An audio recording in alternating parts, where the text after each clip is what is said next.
అదేలే. ఎందుకని స్మార్ట్ ఫోనే కదా మీది? స్మార్ట్ ఫోనేనండి. పైగా వచ్చే వాళ్ళకి కూడా కొంతమందికి ఈ ఫోన్లు లేవు, స్మార్ట్ ఫోన్ లేదు. లేవు. ప్లస్ వాళ్ళకి కూడా డౌన్లోడ్ చేసుకోవడం అది కొంచెం, అంటే పెద్దవాళ్ళు, వయసులో పెద్దవాళ్ళు కొంతమంది. అట్లా చేయకూడదు. అందరినీ ఒకసారి మీ ఇంటికి రమ్మని లైన్లో కూర్చోబెట్టి అందరికీ ఒకసారి చేసేయాలి. అలా కాదు స్వామి, ఎక్కడెక్కడ ఉన్నారు స్వామి. కొంతమంది భీమారు, కొంతమంది హైదరాబాద్, ఓ, కొంతమంది గోదావరి. అందరూ వైజాగ్ వాళ్ళు కాదు. అందరూ వైజాగ్ వాళ్ళు కాదండి. కొంతమంది వైజాగ్, ఒక అమ్మాయి ఏమో ఢిల్లీ, ఇట్లా ఉన్నారు స్వామి. సరే పర్వాలేదులేండి, దానిదే ఉంది. అందరూ ఒకచోటే ఉండాలని నియమం ఏముంది? లేదండి, కానీ ఎవరు అంటే ఆ గుణత్రయ విభాగయోగం అయ్యేటప్పటికే మీరు మా గురించి చెప్తున్నట్టు అనిపిస్తుందని, అంటే అక్కడ ఒక వాక్యంగా తీసుకుని మన బోధకి సమన్వయం చేసుకుని ఆ విధంగా చెప్పుకోవడం జరిగింది స్వామి. ఇప్పుడు చెప్తున్నారా? ఇప్పుడు కూడా చెప్తున్నారా? మొన్న మీ క్లాస్ మొదలయ్యే వరకు గుణత్రయ విభాగయోగం అయ్యాక మళ్ళీ దాని ముందుది క్షేత్రజ్ఞ విభాగయోగం కూడా అయ్యిందండి, అంతకు ముందు రోజే. ఇంకా మీ బోధ మొదలయ్యాక కానీ ఒక నిమిషం భగవద్గీత బోధించేటప్పుడు అందరినీ ఒకే క్లాసులో కూర్చోబెట్టడం అనేది వాళ్ళకి ఆ ఎలిజిబిలిటీ ఉందో లేదో చూడాలి. అదే కదా స్వామి, అదే అందుగురించి విజ్ఞాన స్వామి వారితో మాట్లాడాను. ఏం చేయాలో తెలియడం లేదు స్వామి. ఇట్లాగా ఏదో ఒక 1 month 2 months లోనే ఇంతమంది అయ్యారు. ఎట్లాగంటే స్వామి చెప్పారండి మొన్నే, మీ క్లాస్ జస్ట్ మొదలయ్యే ముందనమాట. మీరు ఇలా ఉన్నారు స్వామి, మీరు కొంచెం పరిచయం అయ్యి 15 రోజులకో 20 రోజులకో ఒక క్లాస్ చెప్పండి స్వామి అంటే, నువ్వు సరిపోతావులే చెప్పు, విభజన చేసి ముందు ఒక నెల రోజులు మన క్రమం అంతా కొంచెం చెప్పుకుంటా వచ్చి అప్పుడు వాళ్ళని బట్టి విడదీసి 2 క్లాసులుగా డివైడ్ చేయమని చెప్పారు స్వామి. ఈ లోపు మీ క్లాస్ మొదలైందండి. మొదలయ్యాక ఇంకా క్షేత్రజ్ఞ విభాగం అయ్యాక ఇంకా ఆపుదామని అనుకున్నారు. కొత్త వాళ్ళు పాత వాళ్ళు అందరూ ఇంకిట్లాగా మిక్స్ అయిపోయారని ఆపి ఇంకా దాన్ని విభజన చేసి 2 క్లాసులు చేద్దామని అనుకున్నాను. ఈ లోపు మీ క్లాస్ మొదలయ్యాక ఇంకా ఎవరు చెప్పినా ఒకటే, ఏది చెప్పినా ముందు ఆత్మబోధ అనేది ముందు మనకి అవగాహన అవ్వాలి కదా అని, అది చూసుకోండి, క్లాస్ ఆపుదామా అంటే కాదమ్మా మీరు ఆపారంటే మళ్ళీ మేము వెనక్కి వెళ్ళిపోతాము అని, అప్పుడు మీరు చెప్పిన దాంట్లో పాయింట్లు తీసుకుని దాని గురించి డిస్కస్ చేసుకున్నాము అయితే అంటే సరే అన్నారు అనమాట. మీకు నేను చెప్పేదేనండి, ఎప్పుడైనా గుర్తుపెట్టుకోండి, ఏ మందైనా కూడా ఆ ఔషధం సేవించేటటువంటి వాడి లక్షణాన్ని మనం గుర్తించి ఇవ్వాలి, లేకపోతే అది పనిచేయదు. కాబట్టి డాక్టర్కి మందులు అమ్మే షాపులో ఉన్నటువంటి వాడికి ఏమిటి తేడా అంటే, మందులు అమ్మే షాపులో వాడికి మందుల షాపులో ఉన్న మందులన్నీ తెలుసు, వీడికి ఏమి ఇవ్వాలో తెలియదు. సరే, ఒకవేళ తెలిసినా వాడికి తెలిసిన బేసిక్ క్లాస్ మందిస్తాడే తప్ప పెద్ద పెద్ద మందులు సూపర్లేటివ్ డ్రగ్స్ ఇవ్వాలి అంటే డాక్టర్ ప్రిస్క్రిప్షన్ కావాలి అంటాడు. సో వేదాంతంలో కూడా ఎట్లా ఉంటుందంటే, ఎక్కువ మంది ఆర్ఎంపీ డాక్టర్లే ఉంటారు, తక్కువ మంది ఎంబీబీఎస్ డాక్టర్లు ఉంటారు, తక్కువ మంది హార్ట్ సర్జన్లు ఉంటారు, ఇంకా తక్కువ మంది మానసిక వ్యాధి పరిష్కరించే వాళ్ళు ఉంటారు. ఇట్లా వైద్య రంగంలో ఎట్లా ఉంటారో ఇట్లా వేదాంత రంగంలో కూడా అంతే. అంటే అర్థం ఏంటి అంటే, ఆశ్రయించినటువంటి వాళ్ళు లౌకికమైన సమస్యల్ని పరిష్కరించుకోవాలనుకుంటున్నారా, పారమార్థికమైన సమస్యలను పరిష్కరించుకోవాలనుకుంటున్నారా, విజ్ఞానం కోసం వచ్చారా, లేదంటే స్వరూప జ్ఞానం కోసం వచ్చారా? 4 ఉంటాయండి ఎప్పుడు కూడా. ఆశ్రయించినటువంటి వాడిని ఇట్లా గుర్తించాలి గురువు. అర్థమైందా? అంటే ఈ ప్రపంచంలో ఎవ్వరూ ఇలా చేయరన్నమాట. ఇప్పుడు మహానుభావులని ప్రపంచంలో ఎంతమంది అయితే కీర్తించబడుతున్నారో, స్వామీజీలని ఆశ్రమాలని పెట్టుకున్న వాళ్ళందరూ కూడా అందరికీ కలిపి కామన్గా గుంపులో గోవిందగానే జరుగుతూ ఉంటుంది. తర్వాత వాడు ఎవడన్నా పుణ్యం పుచ్చి ఎవడన్నా వాడు వెళ్ళి వ్యక్తిగతంగా అడిగి ఆ టైంకి ఆయనకి టైం కుదిరితే చెప్తే అలా ఏమైనా వర్కౌట్ అవ్వచ్చేమో, కానీ మామూలుగా అయితే మాత్రం అందరూ గుంపులో గోవిందే. సో మీరు గుంపులో గోవిందంటే ఆర్ఎంపీ అనమాట. చెప్తున్నా అంటే ఎందుకు మీకు ఇప్పుడు తెలియదు అది, ఎందుకంటే నేను 25 ఏళ్ళ నుంచి పాఠం చెప్తున్నానండి. అవునండి, అవును. సో నాకు మొట్టమొదట ట్రైనింగ్ దేంట్లో ఇచ్చారంటే పాఠం చెప్పడంలో ట్రైనింగ్ ఇచ్చాను. నేను పాఠం నేర్చుకోవడంలో ట్రైనింగ్ తీసుకోలేదు. ఉమ్, నాకు పెద్ద స్వామి వారు మొదట ట్రైనింగ్ దేంట్లో ఇచ్చారంటే నీకు తెలిసింది చెప్పవయ్యా అనేవారు. ఉమ్, నీకు తెలిసింది నువ్వు ఆచరించేదాన్ని ముందు పాఠం చెప్పు, ఉమ్, నేను వింటా, నీ తెలివి ఎలా పనిచేస్తుందో చూస్తా, ఉమ్, ముందు నీకు సూచనలు ఇస్తా, ఉమ్, నువ్వు ఆ వచ్చిన వాడి సమస్య ఏంటో గ్రహించగలిగి ఆ సమస్యని పరిష్కరించడానికి కావాల్సిన రీతిగా నువ్వు చెప్పగలగాలి. గురువు అంటే అంతే కదా, అంతే కదా, అవును. సమస్యని బట్టి వైద్యం చేయాలి. కానీ నువ్వు పిడుక్కి బియ్యానికి ఒకటే వైద్యం అంటే కుదరదు. అది గ్యాస్ట్రిక్ ట్రబుల్కి హార్ట్ అటాక్కి ఒకటే మందు అన్నావు అనుకో, అవును, ఇవి ఒకటేమో ప్రాణాంతకమైన సమస్య, అవును. ఒకటేమో పర్వాలేదులే ఓ నెల రోజుల తర్వాత ట్రీట్ చేస్తామన్నా ఏం ప్రమాదం లేదు.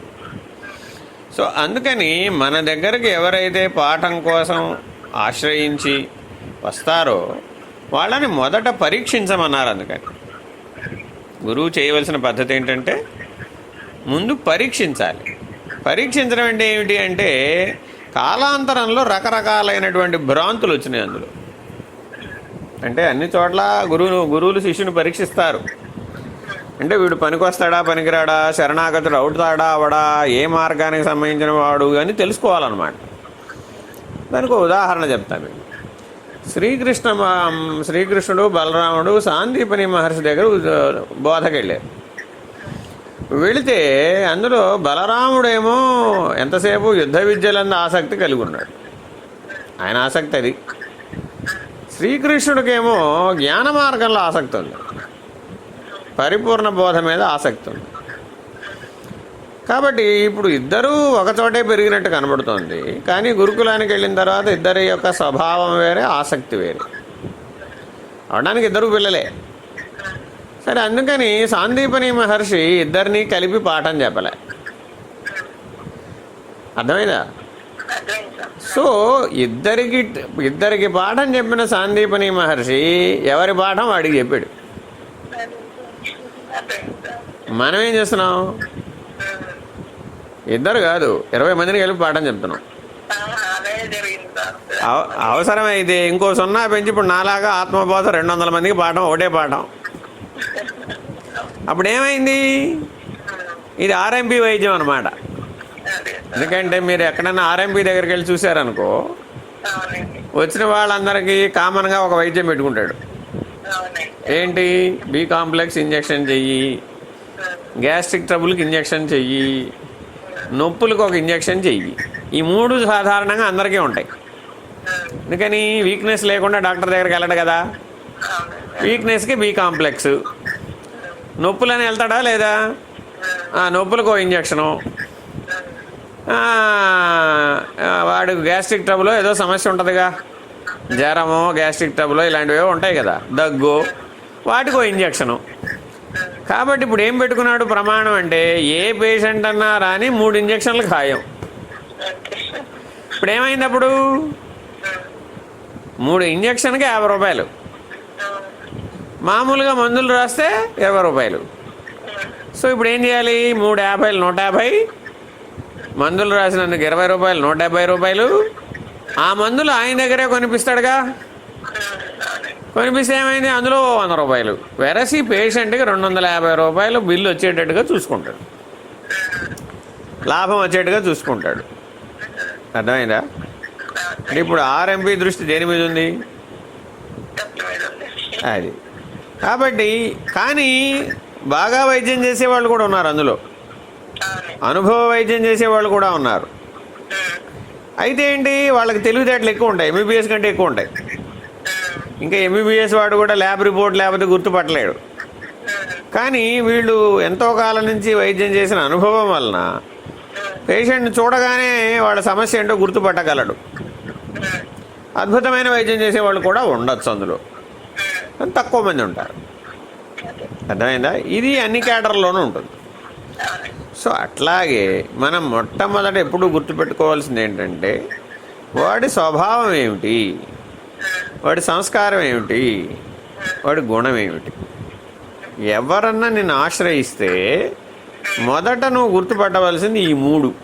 గురువు అనేవాళ్ళు బోధించేటప్పుడు నువ్వు వివేక చూడమని బోధించావా, అష్టావక్ర గీత బోధించావా, వేదాంత పంచదశి బోధించావా, లేకపోతే పెదగంధార్థాలు బోధించావా అనేది తర్వాత విషయం. అది మందులు. మందులు వేసే ముందు ఏముండాలి? వ్యాధి నిర్ధారణ ఉండాలి. సో అందుకని వచ్చినటువంటి శిష్యుడిలో స్వభావం ఎలా ఉంది, సంస్కారం ఎలా ఉంది, గుణం ఎలా ఉంది, ఈ 3 సూక్ష్మం కదా, స్థూలం కాదుగా. వాడు తెల్లగా ఉన్నా, నల్లగా ఉన్నా, పొట్టిగా ఉన్నా, పొడుగ్గా ఉన్నా, బాణపొట్టతో ఉన్నా, ఎండిపోయి ఉన్నా, ఏ రకంగా శరీరం ఉన్నా ఈ లోపల సూక్ష్మం మాత్రం వీటితో బాధించబడుతూ ఉంటుంది. కాబట్టి ఆశ్రయించినటువంటి వాళ్ళని మొదట ఇట్లా సూక్ష్మంగా పరిశీలించాలి.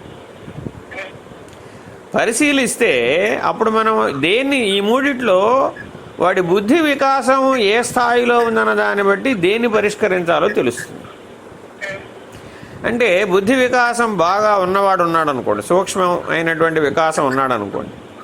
ఇప్పుడు ఇందాక ఎవరో ఒక అమ్మాయి ఉదాహరణ చెప్పావు. ఆ అమ్మాయి ఎలా గ్రహించగలిగింది, మిగిలిన వాళ్ళు ఎందుకు గ్రహించలేకపోతున్నారంటే ఆ అమ్మాయిలో సూక్ష్మమైన బుద్ధి వికాసం ఉంది. మిగిలిన వాళ్ళు చదువుకున్న వాళ్ళు అయినప్పటికీ, ఎంతో కాలం నుంచి వేదాంత విద్యను అభ్యసిస్తూ శ్రవణం చేస్తున్న వాళ్ళు అయినప్పటికీ వాళ్ళకి స్థూలంగా మాత్రమే బుద్ధి వికాసం ఉంది, కానీ సూక్ష్మంగా లేదు. అందువల్ల ఆ అమ్మాయికి స్ఫురించినంత సులభంగా వీళ్ళకి స్ఫురించటల్లా. మనం శ్రవణం చేసే వాళ్ళందరినీ గమనిస్తే అందరికీ ఒకే రకంగా ఆ శ్రవణం చేసిన బోధ పని చేయదు. స్ఫురణ కొంతమందికే వస్తుంది. స్ఫురణ అంటే ఏంటంటే రోజువారీ నిత్య జీవితంలో ఈ వేదాంత వాక్యాలను వినియోగించుకుంటూ పరిష్కరించగలిగేటటువంటి స్ఫురణ కనపడాలన్నమాట. ఉండాలా వద్దా? వెరీ ఇంపార్టెంట్ అనమాట అది. సో అటువంటి బుద్ధి వికాసం కలిగినటువంటి వాళ్ళకి మాత్రమే గుణత్రయ విచారణ పనికొస్తుంది. సూక్ష్మమైన బుద్ధి వికాసం లేనటువంటి వాళ్ళకి గుణత్రయ విచారణ చెప్పినా అతను ఏంటంటే స్థూలంగానేగా ఉన్నాడు. అంటే కర్మేంద్రియ జ్ఞానేంద్రియ వికాసమే ఉంది కానీ అంతరింద్రియ వికాసం లేదు. సో వీళ్ళకి గుణత్రయ విభాగ యోగం చెప్పకూడదు. భగవద్గీతలో ఉన్నటువంటి 18 అధ్యాయాలు కూడా 18 రకాలైనటువంటి శిష్యులకు బోధించేటటువంటి మందులవి, వైద్యం. అర్థమైందా? ఒకడికి అర్జున విషాద యోగం అద్భుతమైన మందు, ఒకడికి మోక్ష సన్యాస యోగం అద్భుతమైన మందు. అర్థమైందా? అవి అవి అధ్యాయాలు కావాలి, అవి ట్రీట్మెంట్. సో అందుకని ఏం చేయాలి, ఎవరికి ఏ అధ్యాయం అనేది మనం పరిశీలించాలన్నమాట. ఎందుకు చెప్తున్నానంటే భగవద్గీత మీద భారతదేశంలో ఇప్పటికీ 1 కోటి మంది వ్యాఖ్యానం చేసి ఉంటారు. తక్కువ మంది ఎవరు లేరు. 130 కోట్లలో బోధించే వాళ్ళు 1 కోటి మంది ఉంటారు భగవద్గీత. కానీ భగవద్గీతని ఎట్లా బోధించాలి అని ఆలోచించి బోధించేవాళ్ళు అందులో 10% కూడా ఉంటారు.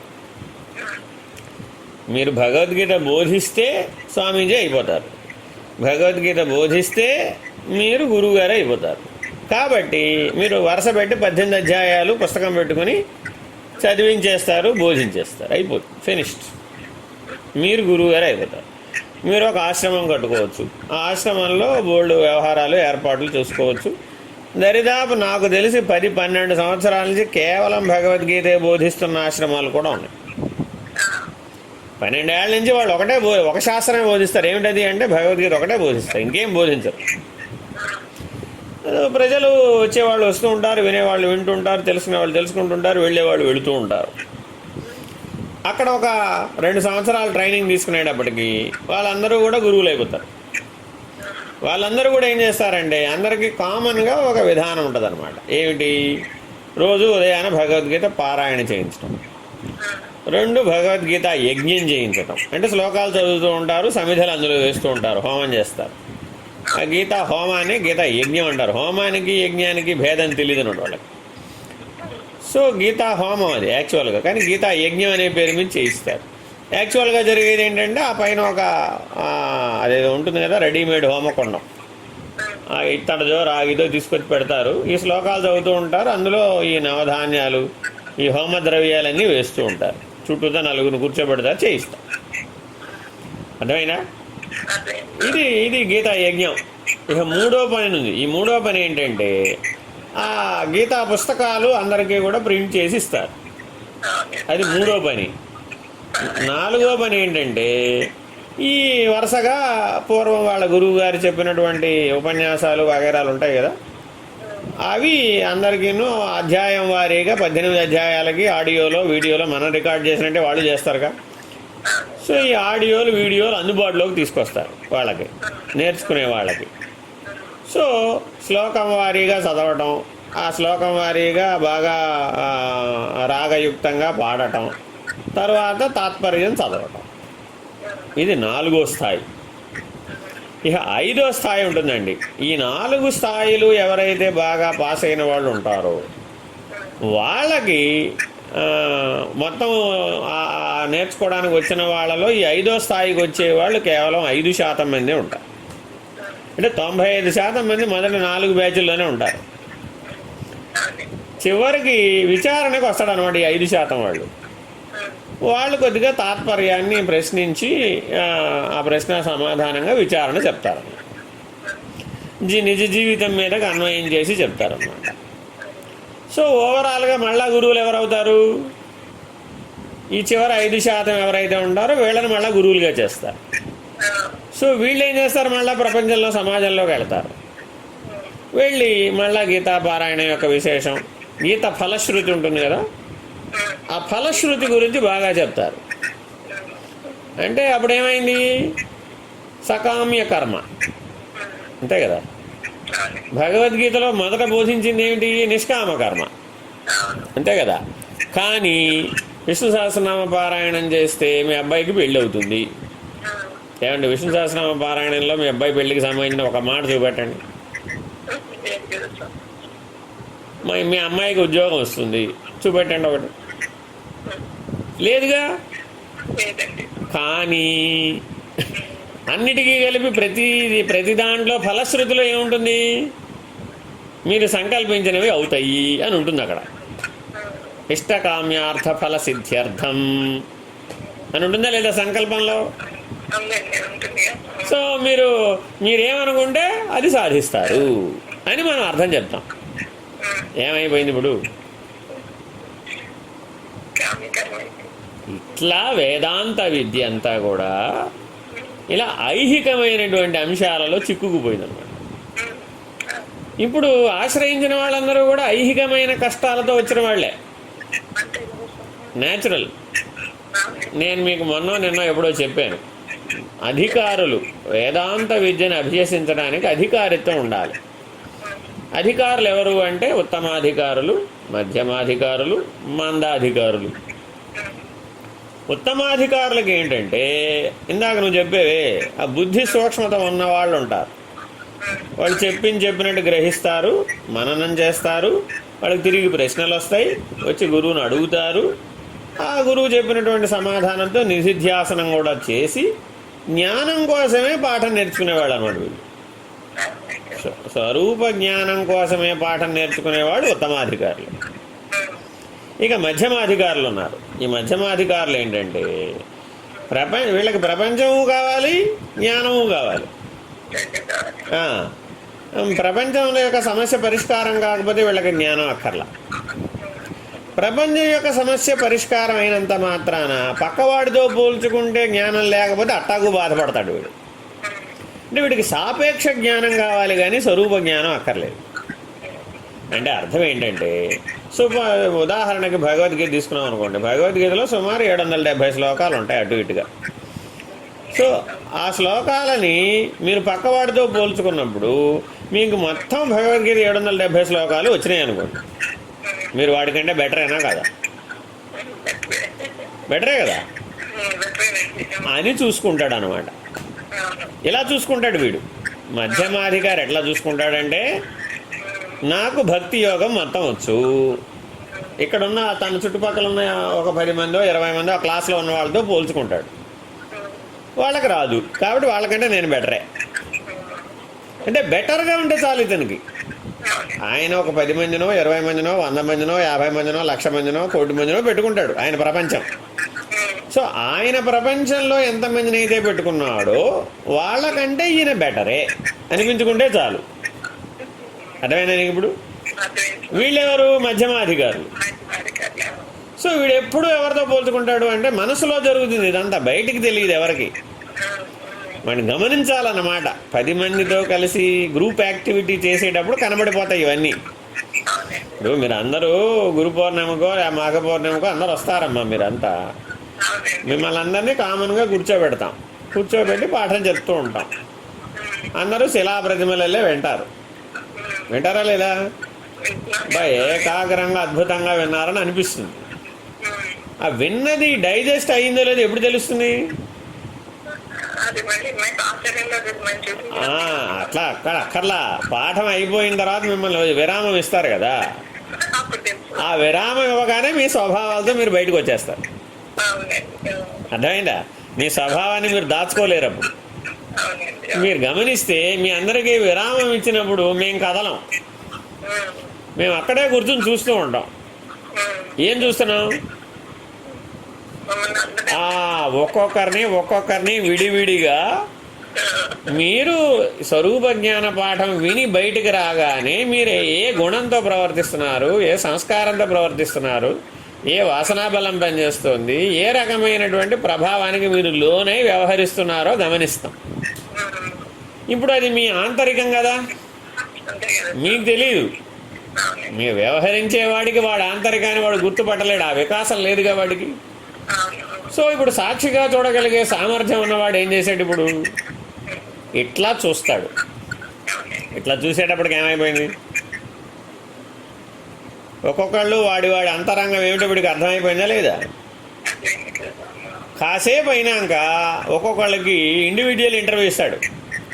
మేమేం చేస్తున్నాం? మీకు సాధన కాలం అయిపోయిన తర్వాత ప్రశ్నలు వేయడానికి, ఇండివిజువల్గా మాట్లాడడానికి ఓపెన్ టైం ఇస్తాం. ఆ ఓపెన్ టైంలో ఏం చేస్తారు? అందరూ వచ్చి అడగరు. ఎవరెవరో కొద్దిమంది ఉంటారు, 10% పీపుల్ ఉంటారు. ఆ 10% అడుగుతారు వచ్చి. అడిగేటప్పుడు ఏం చేస్తాం? పూర్వం వాడి గురించి మేము గమనించినటువంటి సందర్భాలు ఉంటాయిగా, ఆ సందర్భాలలో నుంచి వాడి స్వభావం ఏమిటి, వాడి సంస్కారం ఏమిటి, వాడి గుణం ఏమిటి, ఈ 3 గుర్తుపట్టేస్తాం కదా ఆల్రెడీ. దానికి మీరు అడిగిన సందేహాన్ని సమన్వయం చేస్తాం. చేస్తే ఏమైపోతుంది? వాడు సందేహాన్ని 3 రకాలుగా అడుగుతాడు. శిష్యుడు సందేహాన్ని 3 రకాలుగా అడుగుతాడు. ఆనే లిటరరీ ఇంట్రెస్ట్ అంటే అర్థం ఏంటి? ప్రతి మనిషిలో కూడా ఒక లిటరరీ ఇంట్రెస్ట్ ఉంటుంది. నేర్చుకుందామనే కదా అందరు వచ్చింది. ఆ లెర్నింగ్ యాటిట్యూడ్లో, ఆ నేర్చుకునే నైపుణ్యంలో లిటరరీ ఇంట్రెస్ట్ ఉంటుంది అన్నమాట. అంటే అర్థం ఏంటి? ఈ శ్లోకాలు నేను బాగా చెప్పాలి, ఈ పద్యాలు నేను బాగా చెప్పాలి, ఈ వాక్యాలు నేను బాగా చెప్పాలి. అది లిటరరీ ఇంట్రెస్ట్ అన్నమాట. అంటే శ్లోకాలు నోటికి వచ్చేసినాయి అనుకోండి, ఇంక వాడు వెళ్ళిపోతాడు. వాడికి మిగిలిన దాంతో పని లేదు వాడికి. అట్లా వాడి లోపల ఏదో ఒక లిటరరీ ఇంట్రెస్ట్ ఉంటుందన్నమాట. వీడు ఆ ఇంట్రెస్ట్ తోటే నేర్చుకుంటాడు. తర్వాత పరిణామం చెందవచ్చు, కానీ నేర్చుకునేటప్పుడు మాత్రం, ప్రశ్నించేటప్పుడు మాత్రం ఆ ఇంట్రెస్ట్తో ప్రశ్నిస్తాడు. ఈ ప్రశ్నించే వాళ్ళు ఏం చేస్తారంటే అక్కడ సూచన చేసినటువంటి, బోధించినటువంటి అంశాన్ని పట్టుకొస్తారు. పట్టుకొచ్చి ఏం చేస్తారు? ఏమండి దీని తర్వాత స్టెప్ అదే కదా, ఆ స్టెప్లో బ్రహ్మమే కదా, దాని తర్వాత స్టెప్ అచలమే కదా, ఆ పరబ్రహ్మ నిర్ణయం దాటేస్తే అచలమే కదా, అయిపోయినట్టే కదా, నేను అలాగే ఉన్నానండి, నేను అచలం అయిపోయాను అనుకుని వాడికి వాడే సర్టిఫికెట్ ఇచ్చుకుని వెళ్ళిపోతాడు. అర్థమైందా? వీళ్ళెవరు? లిటరరీ ఇంట్రెస్ట్ వాళ్ళు. అంటే వీళ్ళకి పాఠం వచ్చు, వీళ్ళకి కొత్తగా మనం పాఠం నేర్పక్కర్లా. ఓన్లీ అక్కడ అడగడానికి వచ్చిన 4, 3, 10 మందిలో నేను అచలం అయిపోయాను అనే ప్రకటన కోసమే వస్తాడనమాట. నేను గమ్యం చేరిపోయాను, నేను నిర్ణయం అయిపోయింది, నేను చేరిపోయానని అతనే ప్రకటించుకుంటాడు. సో ఇతనిలో పనిచేసేది ఏమిటి అంటే ఇప్పుడు లిటరరీ ఇంట్రెస్ట్. అందరూ విన్నవాళ్ళు ఏమనుకుంటారు? అబ్బో ఈవిడ మనకంటే చాలా ముందుకు వెళ్ళిపోయిందిరా బాబు, ఈవిడ చాలా పరిణామం చెందేసిందిరా బాబు, ఇంకా ఈవిడ నేర్చుకోవాల్సిన ఏం లేదు, ఈవిడ మహానుభావురాలని అనుకుంటా. అర్థమైందా? సో వీళ్ళందరూ క్లాస్ 1. సరే, వీళ్ళని పక్కకు పెడితే రెండో క్లాస్ వాళ్ళు ఉంటారు. వాళ్ళు ఏంటి, అంతో ఎంతో ప్రాక్టికల్గా ట్రై చేస్తారు. నిజ జీవితంలో ఈ విన్న జ్ఞానాన్ని అంతో ఎంతో ట్రై చేస్తారు, కానీ ఓడిపోతారు. నిలబడలేరుగా, బలం ఉండదుగా. జ్ఞానంగా మారనంత వరకు మనం ఎన్ని చదువుకున్నా ఆ చదువుకున్నది నిలబడగలిగినంత శక్తిగా మారదు. సాధన నిత్యం చేసేటటువంటి వాళ్ళకే శక్తిగా మారుతుంది. అందుకని తప్పనిసరిగా మనం ఏం చెప్తున్నాం అందరికీ, ఒరే బాబు పుస్తకాలు ఎన్ని చదువుకున్నా సాధన చేయంటారా నాయన. సాధన చెయ్యకపోతే నువ్వు ఎన్ని పుస్తకాలు చదివినా బుద్ధి మరుపుకుపోతూ ఉంటుంది. చిన్నప్పుడు ఎప్పుడో చదివిన పుస్తకం ఇప్పుడు గుర్తుందా మనకి? లేదు కదా. ఇది అంతే, ఓ 10 ఏళ్ల పాటు చదువుతావు, మళ్ళీ ఒక 2 ఏళ్ల పాటు చదవకుండా పక్కకు పెట్టావనుకో ఏమైపోతుంది? ఫినిష్డ్. సో వీళ్ళందరూ ఈ రెండో కేటగిరీ వాళ్ళందరూ వీళ్ళు అనమాట. అంటే అర్థం ఏంటి, వాళ్ళకి ఎప్పుడో ఎవరో గురువు గారు కలిసిన వాళ్ళు, వాళ్ళు ఏదో చదవమన్న వాళ్ళు, వాళ్ళు ఏదో సాధన చేయమన్న వాళ్ళు, ఇట్లా రకరకాల ప్రపంచంలో జీవించిన వాళ్ళంతా ఉంటారు. వీళ్ళకి కూడా ఆసక్తి ఉంటుంది. కానీ వీళ్ళు ఏంటంటే ఇప్పుడు మళ్ళీ మధ్యలో గ్యాప్ వచ్చేస్తుంది అనమాట. వీళ్ళు ఏంటంటే తెలుసా అంటే వీళ్ళకి తెలియందా అంటే తెలియంది ఏమి ఉండదు. ఎందుకని చదివేశారుగా.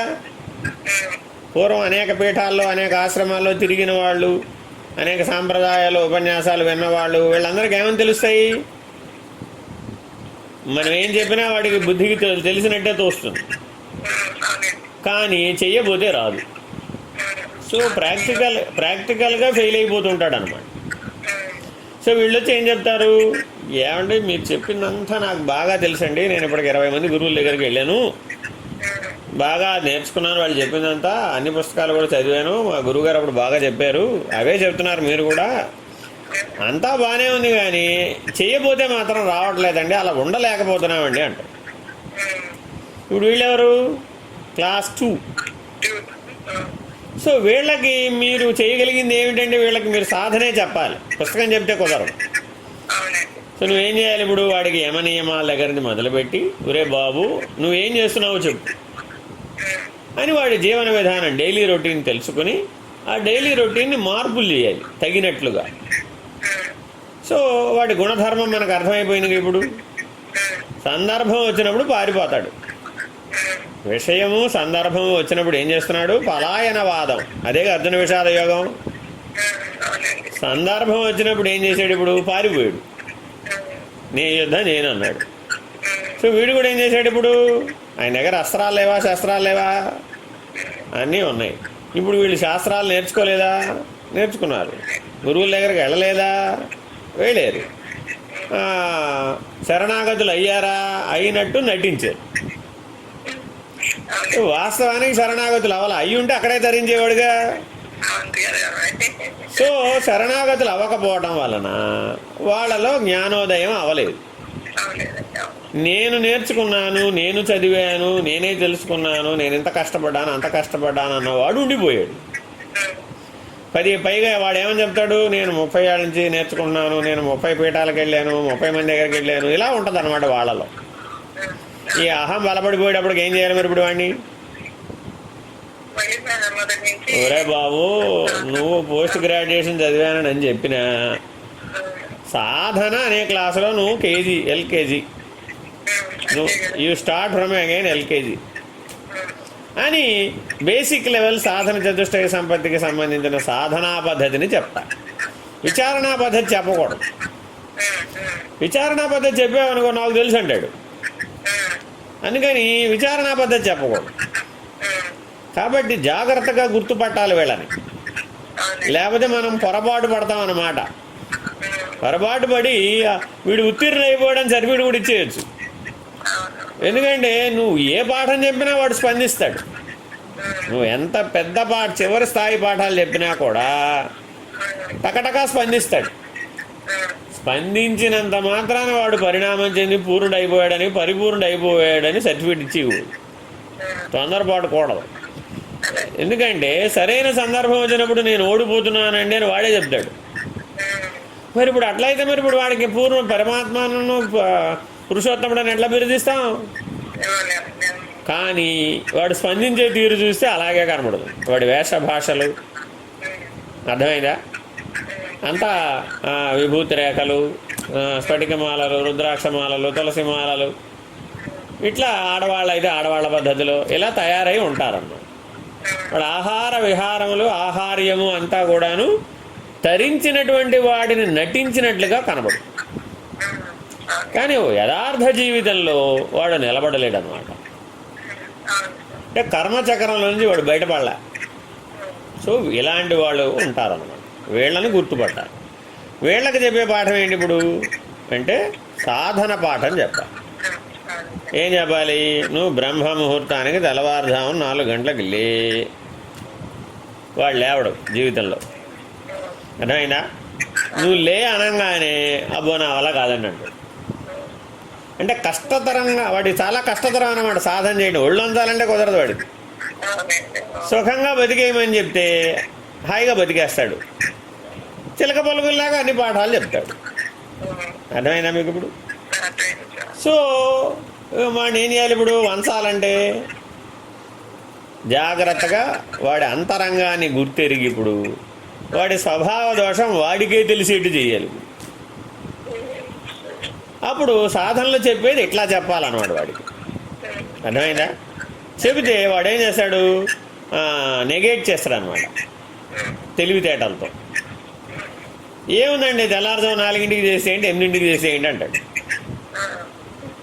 అర్థమైందా? అంటే ఇప్పుడు వాడికి ఏం తెలియదు? కాలం విలువ తెలియదు, సాత్విక సమయం యొక్క విలువ తెలియదు, బ్రహ్మముహూర్తాన లేస్తే ఏమిటవుతుందనే పరిణామం సంగతి వాడికి గ్రహింపు లేదు. అర్థమైందా? సో అందుకని వాడికి ఇప్పుడు ఏం చేయాలంటే పాఠాలు కూర్చోబెట్టి పుస్తకాలు చెప్పకూడదు. వాడికి ఏం చేయాలి? సాధనలు చెప్పాలన్నమాట. ఇది 2వ క్లాస్. అర్థమైనా? మొదటి క్లాస్ వాళ్ళు ఎవరు?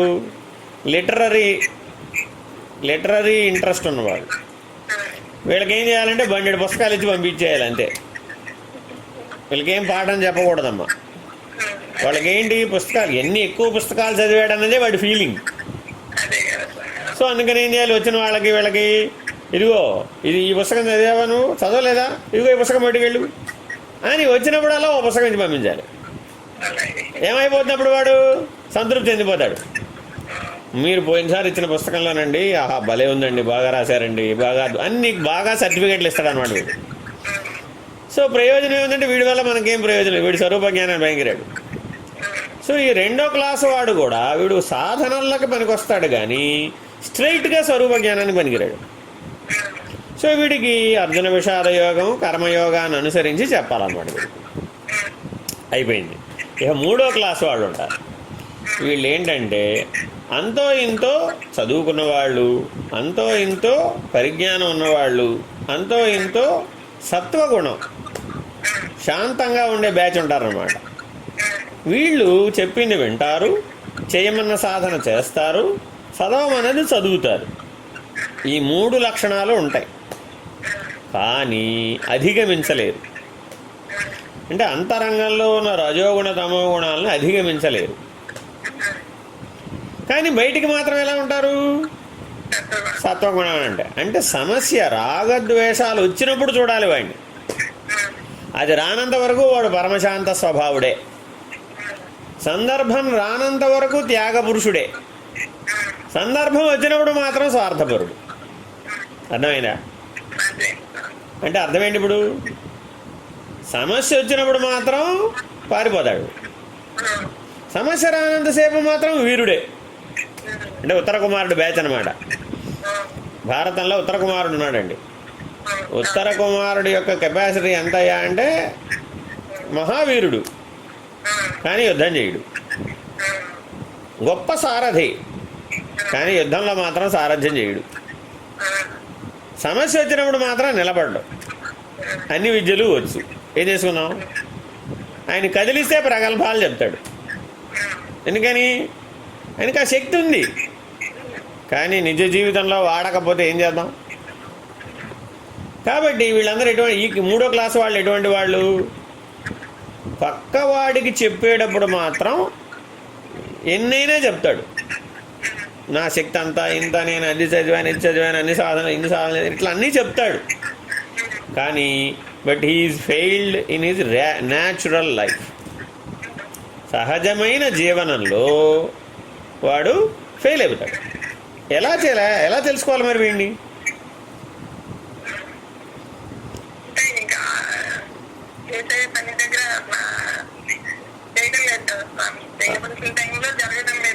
అవును, వీడిని తెలుసుకోవడం ఎట్లా మరి? మనకు తెలియదుగా. మనం ఇప్పుడు వాడి ఇంటికి వెళ్ళి వాళ్ళ ఇంట్లో వాళ్ళతోటి వాళ్ళందరితో ఇంటర్వ్యూ చేసి ఎక్కడ బొర బద్దలు కొట్టుకుంటాం మనం ఎట్లా గుర్తించాలి? నేను ఒకటి గుర్తుపెట్టుకోండి, మీకు ఎవరికి నేను భగవద్గీత బోధించడానికి నేను ఈ క్లాస్ పెట్టలే. మీకు అవన్నీ తెలుసు. భగవద్గీత పాఠాలు పుస్తకాలు అవన్నీ మీ దగ్గర ఉన్నాయి, మీరు చదువుకుంటారు చెప్పుకుంటారు. అది నాకు అవసరంలా. అసలు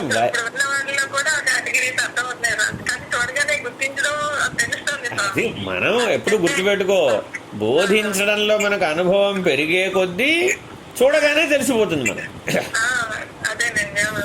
అట్లా మనం దాన్ని బట్టి మార్చుకుంటాం అన్నమాట. అందరికీ ఒకటే పాఠం చెప్పినట్టు కనబడుతుంది, అట్లా ఉండదు. అందరికీ ఒకటే వైద్యం ఎందుకు ఉంటుందమ్మా? ఉండదు కదా. ప్రతి వాడికి ఉన్నది తలనొప్పి అయినా తలనొప్పికి కారణం వేరే ఉంటుంది. కారణాన్ని బట్టి వైద్యం చేయాలి. కానీ అందరికీ తలనొప్పే కదా అని ఒకటే పారాసెటమాల్ ఇస్తే తగ్గుతుందా? సో అందరికీ భగవద్గీత అనే పారాసెటమాల్ ఒకటే, కానీ అది పనిచేయదు అట్లా. కాబట్టి భగవద్గీతను ఇట్లా పరిశోధించాలి. ఇది భగవద్గీతను పరిశోధించడం అంటే. ఇప్పుడు ఏం చేయాలి? ఇప్పుడు ఈ 3వ కేటగిరీ వీడికి ఇప్పుడు ఇట్లా మాట్లాడుతుంటాడుగా, గమనించి ఏం చేయాలంటే ఇతన్ని సాంఖ్యయోగం కర్మషట్కం ఉంది కదా, ఆ కర్మషట్కం 6 అధ్యాయాలు కూడా ఇతన్ని బోధించమని చెప్పాలి. మనం వాడికి బోధించకూడదు. వాడు ఆల్రెడీ తెలిసిపోయింది అంటున్నాడా లేదా? వీడికి ఏం చేయాలంటే తెలియదన్న అసలు భగవద్గీత చదవని క్యాండిడేట్ నువ్వు అప్పచెప్పాలి. అప్పచెప్పి, ఒరే అబ్బాయి, నువ్వు ఆల్రెడీ బాగా ముందుకు ప్రోగ్రెస్ అయ్యావు కాబట్టి నా సమక్షంలో నువ్వు ఇతనికి కర్మషట్కం బోధించు. అప్పుడు ఏమైపోతుంది? బోధించేటప్పుడు వాడు చెప్పలేడు. చూచాయిగా జనరల్గా చెప్పమంటే చెప్తాడు, కానీ స్పష్టంగా క్లారిటీతోటి స్పెసిఫిక్గా చెప్పమంటే చెప్పలేడు. అది నిరూపించబడాలంటే ఏం చేయాలి? మనం ఏం చేయాలి? ఒక అధ్యాయంలో ఓ శ్లోకం తీసుకోవాలి, ఓ శ్లోకం చెప్పాలి. చెప్పి దీని అర్థం చెప్పమని వాడిని అడగాలి. అతను స్పష్టంగా చెప్పలేడు, అనుభవ జ్ఞానంతో చెప్పలేడు. తాను ఆల్రెడీ చదువుకున్నదో తెలుసుకున్నదో ఆ మిడిమిడి జ్ఞానంతో చెప్తాడు. చెప్పిన తర్వాత ఏం చేయాలి? దానికి సాధన చెప్పమన్నారు. భగవద్గీతలో ఉన్న విశేషం ఏంటంటే ప్రతి శ్లోకంలో కూడా విచారణ ఉంటుంది, సాధన ఉంటుంది, సిద్ధి కూడా ఉంటుంది. అంటే ఆ సాధన చేస్తే ఏమవుతావో ఒక 2 శ్లోకాలు 3 శ్లోకాల తర్వాత చెప్తాడు. అది ఒక చక్కని అనుక్రమణికలో చెప్పాడు ఆయన. ఒరే బాబు, ఇదిగో ఇది విషయం, దీన్ని ఇలా చెయ్యి, ఇలా చేస్తే నువ్వు ఇలా మారతావు, ఇలా మారితే నీకు ఈ పరిణామం వస్తుంది, ఈ పరిణామం వస్తే దీన్ని దాటతావు. ఈ 4 వాక్యాలు గుర్తుపెట్టుకో. ఇలా నువ్వు భగవద్గీతను గుర్తుపట్టాలి. ఏముంటుంది అందులో? నువ్వు అర్జున విషాద యోగం నుంచి మోక్ష సన్యాస యోగం వరకు చదువు. ఇదే అనుక్రమణిక ఉంటుంది. ఏమిటి? ఇదిగో ఇది సిద్ధాంతం, లేదు ఇది విషయం అని ముందు మొదలెడతాడు. లక్షణంతో మొదలు పెడతాడు. చెప్పిన తర్వాత ఏం చేస్తాడు? దానికి సంబంధించిన సాధన చెప్తాడు.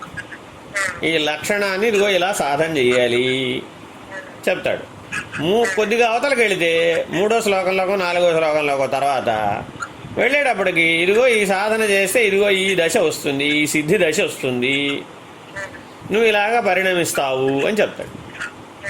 దాని తర్వాత శ్లోకంలో ఈ పరిణామం వలన నువ్వు ఈ స్థితిని దాటతావు, అధిగచ్చతి అని ఉంటున్నాడు.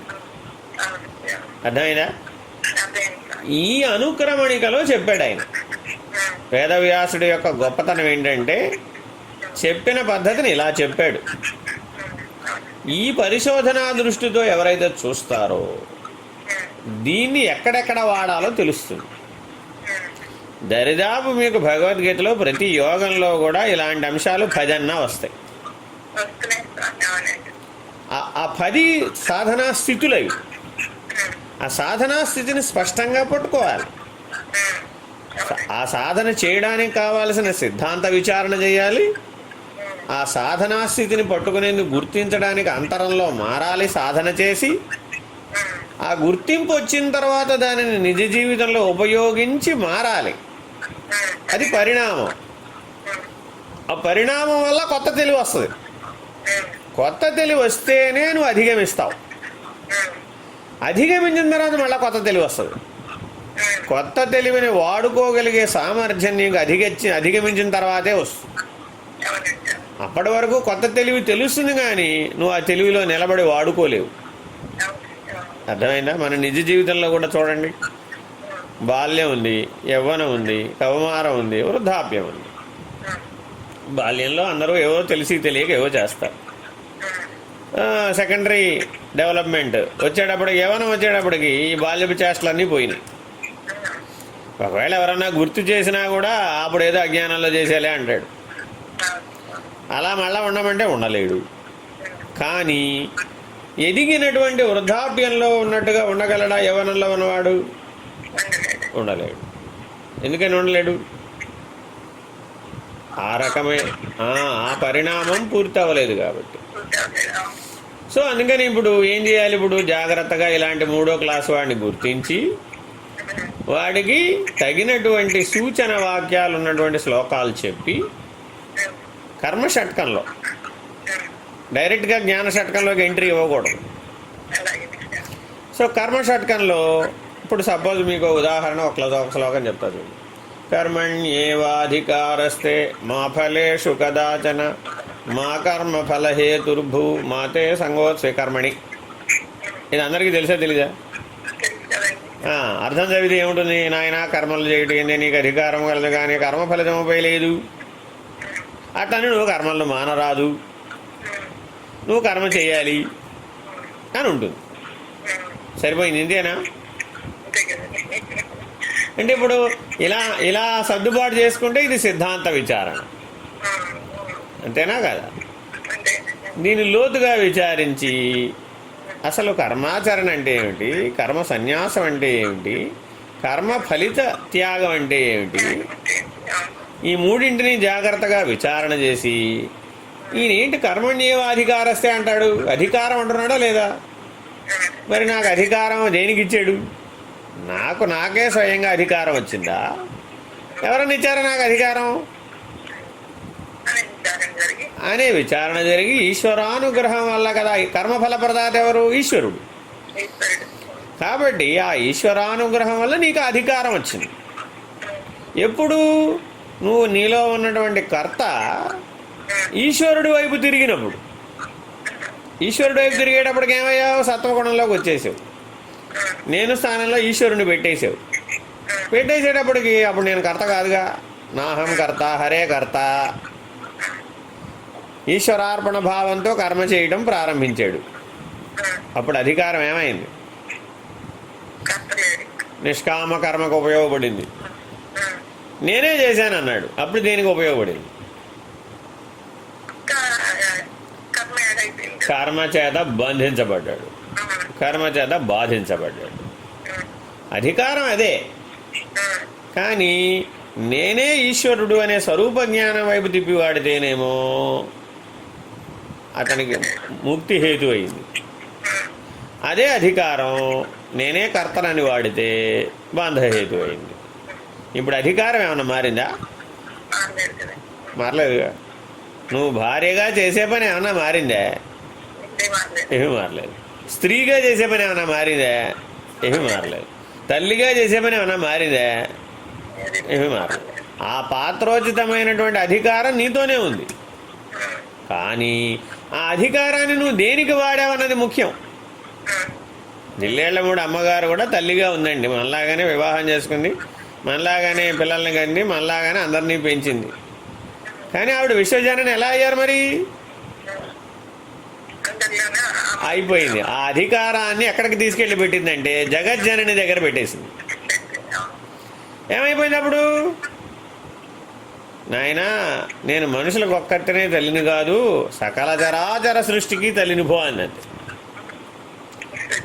చెట్టు పుట్ట మన్ను గాలి పంచభూత నువ్వు ఏదన్నా చెప్పరా బాబు, మీరంతా నా బిడ్డలే పో అన్నది.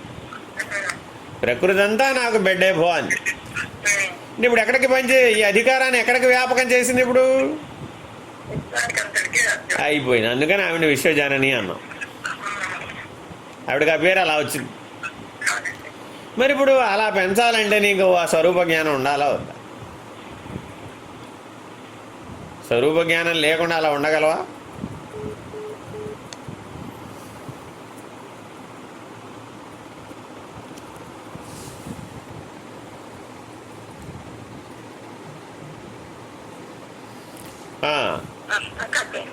స్వరూప జ్ఞానం లేకుండా ఇప్పుడు అలా ఉండగలవా?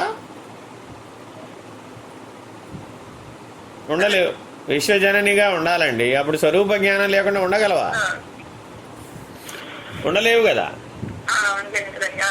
కాబట్టి ఈ 3వ తరగతి వాళ్ళందరినీ జాగ్రత్తగా ఇట్లా కర్మషట్కం చదివించి ఇంత లోతుగా విచారణ చేయించి ఒక్కొక్క విచారణ చేసేటప్పుడు ఒక్కొక్క మహానుభావుడిని ఉదాహరణగా చూపెట్టాలి.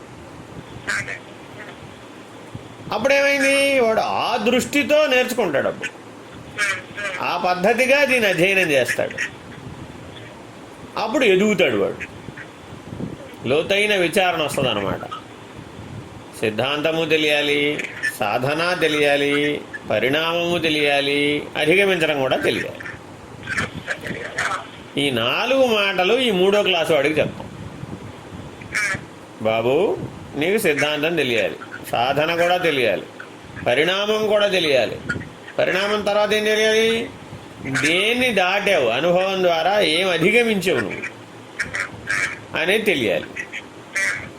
అనేవి వీళ్ళకి చెప్తే వీడు నిదానంగా దాన్ని పరిణమించి జాగ్రత్తగా అందుకుంటాడు. టైం పడుతుంది. ఇక ఆఖరి వాడు 4వ క్లాస్ వాడు ఉంటాడు. వీడెవడయ్యా అంటే బుద్ధి సూక్ష్మత కలిగిన వాడు. ఇక వీడు ఆల్రెడీ తెలిసి వీడికి శ్రవణ మనన నిధి ధ్యాసలలో ధ్యాసే ప్రధానం కానీ శ్రవణ మనన నిధులు ప్రధానం కాదని తెలిసి వీడికి అర్థమైందా? కాబట్టి వీడేమంటాడంటే, నేను 24 గంటలు ఒకే ధ్యాసలో ఉంటున్నాను, మీరేం చెప్తే అది చేస్తున్నాను. బాబు, దృష్టిని భ్రూమధ్యంలో పెట్టవయ్యా, పెట్టేశానండి. అనులోమ విలోమ సమ ప్రాణాయామం చేయవయ్యా, చేసేసానండి. నువ్వు నామస్మరణ చేయనాయనా, జపం చేయనాయనా, చేసేసానండి. మీరు మీ ఇష్టదైవాన్నో గురువునో భావించవయ్యా, భావించేశానండి. నువ్వు 3 అవస్థలలో ఇలాగే ఉండవయ్యా, ఉండేశానండి.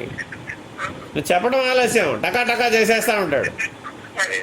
వాడికి టైం లేట్ ఉండదన్నమాట.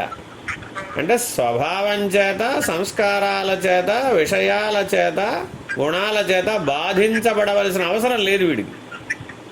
వీడు ఉత్తమాధికారి. అర్థమైందా? సో ఇలాంటి వాడికి ఏం చేయాలి? ఇప్పుడు వీడికి జ్ఞాన షట్కం చెప్పాలి. అర్థమైందా? మొదటి 3 తరగతుల వాళ్ళకి పరిణామం చెందే కొద్దీ కర్మషట్కాన్ని, భక్తి షట్కాన్ని బోధించాలి.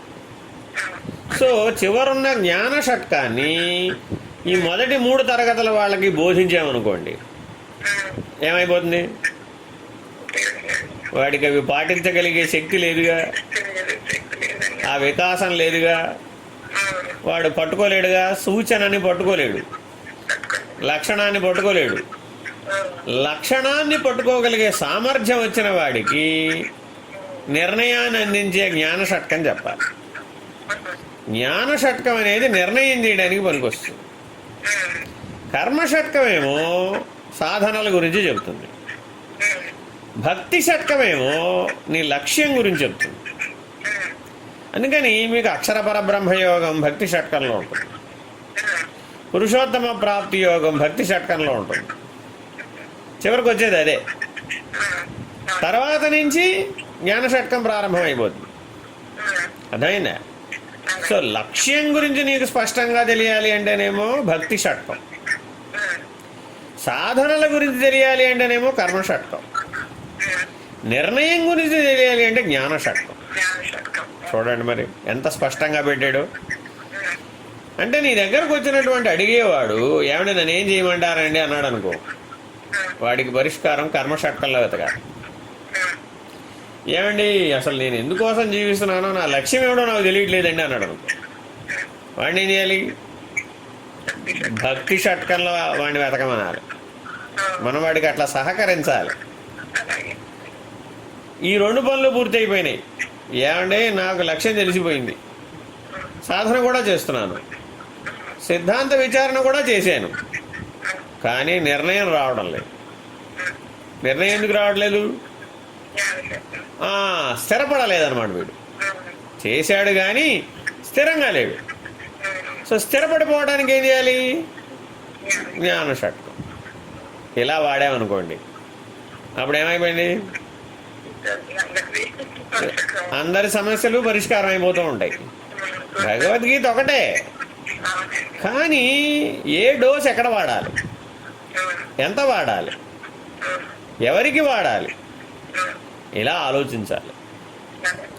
ఇంకా కొంతమంది ఉంటారు ఈ 4 తరగతులలోకి రాని వాళ్ళు. అంటే వాళ్ళెవరు? సూక్ష్మ వికాసం కలిగినటువంటి వాళ్ళు. అంటే అర్థం ఏంటి? రకరకాల యోగాలు, రకరకాల సాధనలు, శ్రీ విద్య సాధనలు, కుండలిని యోగాలు ఇలా చేసుకొచ్చిన వాళ్ళు కూడా ఉంటారు మన ఆశ్రయించిన వాళ్ళలో. వీళ్ళందరూ సూక్ష్మ వికాసం కలిగినటువంటి వాళ్ళు. ఇందాక మాట్లాడిన వాళ్ళు బుద్ధి వికాసమే కలిగి ఉన్నారు. వాళ్ళకి ఈ రకమైనటువంటి సమస్యలు ఉండవు. వీళ్ళకేంటంటే ప్రాబ్లము, వీళ్ళకి రకరకాలైనటువంటి మహిమలు, సిద్ధులు ఎట్సెట్రా అనుభవాలు ఉంటాయి. మరి వీడి ప్రాబ్లం ఏమిటంటే ఇప్పుడు అవే సత్యం అనుకుంటాడు. ఎందుకని? అవి బలంగా పనిచేస్తాయి కదా, వాటి కోసం బలవత్తరంగా ప్రయత్నం చేస్తాడు కదా. మరి ఇప్పుడు శ్రీ విద్య నేర్చుకునే వాళ్ళకి అక్షర లక్ష జపం చేయమంటారమ్మా. మరి ఒక్కొక్క మంత్రం దరిదాపు ఒకటి 10 వాక్యాలు ఉంటుంది, ఒకటి 10 పేజీలు కూడా ఉంటుంది. మరి అక్షర లక్ష జపం చేయాలంటే ఎంత కష్టం, ఎంత కష్టమైనా చేస్తారు వాళ్ళు, అందులో ఏం వెనకాడ్డు. అంత కష్టపడి సంపాదించేటప్పటికి ఏమైపోతుంది? అన్నీ సూక్ష్మానికి సంబంధించిన వికాసం వలన ప్రాప్తించవలసినవన్నీ వచ్చేస్తాయి. అయితే అవన్నీ ప్రకృతిలోవే కదా, 3 గుణాలతో కూడుకున్నవే కదా, సంగత్వం పోలేదు కదా. అవి రావడం వల్ల నీకు సంగత్వం పోయింది, అసంగుడు అయ్యావనుకో స్వరూప జ్ఞానం కింద మారిపోతుంది. అసంగత్వం రాలేదనుకో అది కూడా విషయమే. చాలామంది ఏం చెప్తారు, ఏమండి జరగబోయేవి తెలిసిపోతున్నాయండి అంటాడు. మన దగ్గరకు వచ్చే వాళ్ళందరూ ఏం చెప్తారు? అదేంటోనండి జరగబోయేది నాకు తెలిసిపోతుందండి, నేనేమన్నా చెప్తే అది అయిపోతుందండి, ఇలా మాట్లాడేవాళ్ళు చాలామంది ఉంటారు. ఇంకేం చెప్తారు? నేను ఎవరికైనా ఏదైనా ఇస్తే వాడికి ఆ సంకల్పం చేస్తే వాడికి ఆ పని అయిపోతుందండి అంటాడు. ఇవన్నీ ఏమిటి? తత్కాలవత్. తత్కాలవత్ సత్యం కాకపోలా ఇవన్నీ, కానీ ఇవన్నీ ఏమిటి? తత్కాలవత్. ఆ కాసేపటికే, ఆ కాసేపటి తర్వాత మళ్ళా మామూలే స్వభావంలోకి వచ్చి రెస్ట్ తీసుకుంటాడు. చాలామంది ఏంటంటే ఇలాంటి పరిస్థితుల్లోకి వచ్చిన తర్వాత కూడా స్వభావం చేత బాధించబడతారు. ఇప్పుడు మనం పేపర్లో చూస్తుంటాం, మీడియాలో చూస్తాం, టీవీల్లో పతనమైపోయిన వాళ్ళ పేర్ల గురించి చెప్తూ ఉంటారు. ఎందుకు పతనమయ్యాడు మరి వాడు? అంటే స్వభావాన్ని మార్చుకోవాలా, ఆ తమోగుణం, ఆ రజోగుణ ధర్మం మారాల. దైవం పేరు మీద ఈ రజోగుణ తమోగుణ వ్యవహారం చేసే వాళ్ళందరూ ఏదో ఒక రోజుకు పతనం అవుతారు. పతనం అయ్యేటప్పటికి ఏమైపోయింది? మళ్ళా మొదలు, సైకిల్ మొదలు, మళ్ళా 0 నుంచి మొదలు పెట్టడమే. ఇంకేంటి? దానివల్ల ఇతరులని బాధిస్తాడు. ఆ బాధించేటప్పటికి వాళ్ళు కూడా వీళ్ళని బాధిస్తారు టైం వచ్చేటప్పుడు. సో అప్పుడు ఏమైపోతుంది? అప్పటి వరకు దైవం మహానుభావుడు అన్న వాళ్ళందరూ ఏమంటారు? అంతా వేస్ట్ అండి, అంతా మోసమేనండి, అదే అంతా వేస్ట్ అండి, అంతా మోసమేనండి అంటారు. అంతేనా కాదు? దానివల్ల ఏమైంది అంటే యథార్థంగా సత్యమైనటువంటి వాళ్ళకు కూడా చెడ్డ పేరు వస్తుంది, అవిశ్వాసం వస్తుంది. సో ఇలాంటి లోక కళ్యాణకారకంగా పనిచేయవలసిన వాళ్ళు ప్రమాదకారులుగా మారిపోతారు. సో జ్ఞానం వల్ల నువ్వు లోక కళ్యాణకారివై ఉండాలి, అంతేగాని లోకానికి ప్రమాదకారివిగా ఉండకూడదుగా. సో కాబట్టి ఇలాంటి వాళ్ళని చాలా జాగ్రత్తగా గుర్తుపట్టాలి. వీళ్ళని ఏం చేయాలి మరి? వీళ్ళకి భగవద్గీత మంది ఎలా పనికొస్తుంది మరి? ఏం చెప్పకూడదు వీళ్ళకి, అసలు వీళ్ళకి ఏ యోగము పనికిరాదు వీళ్ళకి. ఎందుకని? వీడు ఆల్రెడీ లోపల గట్టిపడిపోయాడు. లోపల గట్టిపడిపోయిన అహాన్ని బద్దలు కొట్టాలి. బద్దలు కొట్టాలంటే ఏం చేయాలంటే వీళ్ళని మన పక్కనే కూర్చోమనాలి, మౌనంగా ఉండమనాలి. వీళ్ళకి సాధన ఏమిటి? మౌనంగా ఉండమనాలి అంతే. వాడికి పొద్దున మధ్యాహ్నం సాయంత్రం, వాడు రోజు రావాలి, పొద్దున మధ్యాహ్నం సాయంత్రం రావాలి. ఎప్పుడు వచ్చినా వాడికి ఏం పాఠం చెప్పకూడదు, వాడిని ఎప్పుడు మౌనంగా కూర్చోమనాలి. ఏమైపోతాడు?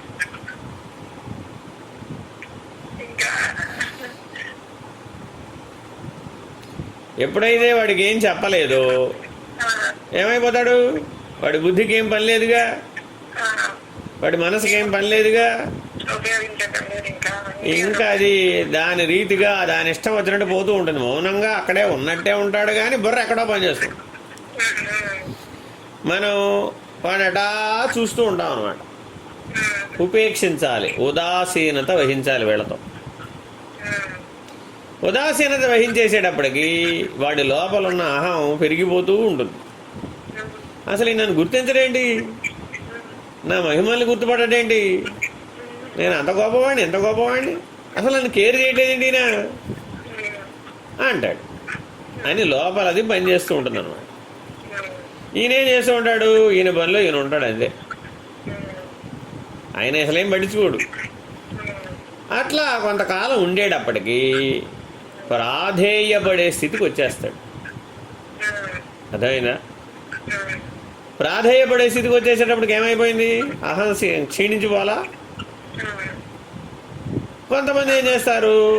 ఈ టార్చర్ తట్టుకోలేరు అన్నమాట, ఈ మౌనాన్ని భరించలేరు. మౌనం చాలా అద్భుతమైన మందు. ఆ మౌనాన్ని భరించలేడు. పక్కన మనిషి ఉండి మాట్లాడకపోతే భరించావా? ఆయన ఏం చెప్పడానికి అవకాశం ఇవ్వడు, ఈయనేం చెప్పడు, ఆయన ఏం చెప్పడానికి అవకాశం ఇవ్వడు. మౌనంగా ఉండమంటాడు అది. ఫెనిస్ట్. ఈ మౌనం అనే అద్భుతమైనటువంటి మందు వలన అయితే వదిలేసి వెళ్ళిపోతాడు, లేదంటే అహం విరిగిపోయి శరణాగతుడు అవుతాడు. శరణాగతుడు అయిన తర్వాత అప్పుడు భక్తి షట్కం. కర్మ షట్కం చెప్పకూడదు. కర్మ షట్కం చెప్పామనుకో మళ్ళా పెట్టరేగిపోతాడు. భక్తి షట్కం చెప్పి, ఒరే బాబు నువ్వు చేసింది ఇప్పటి వరకు చేసిందంతా కూడా క్షరము, అది అక్షరం కాదు. నువ్వు అక్షర స్థితికి చేరాలి అంటే ఇప్పటి వరకు చేసినవన్నీ మాని, అవన్నీ వదిలి. వదలలేదనుకో మళ్ళా నీకు సాధన మౌనమే. నువ్వు వదలడానికి సిద్ధపడేంత వరకు వాడికి ఏం చేయాలి?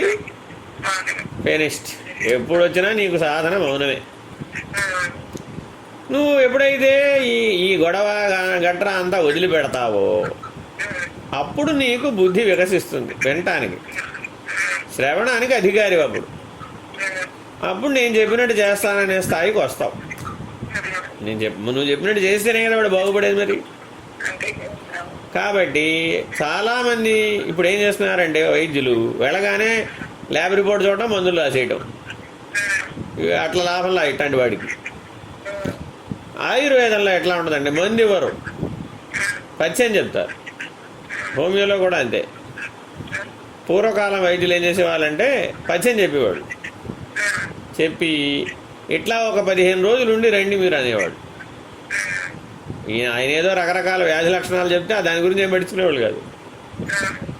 ఈ పథ్యం చెప్పి ఇదిగో ఇలా నీ ఆహార విహారాలన్నీ మార్చుకుని అచ్చేసి ఇచ్చేసి ఇదిగో చెప్పినట్టుగా ఇలా నడు, ఇదిగో ఇట్లా తిను, ఇట్లా ఉండు, ఇట్లా పడుకో, ఇదంతా జీవన గమనం మార్చుకుని లైఫ్ స్టైల్ మార్చుకుని 2 వారాల తర్వాత కనపడనేవాడు.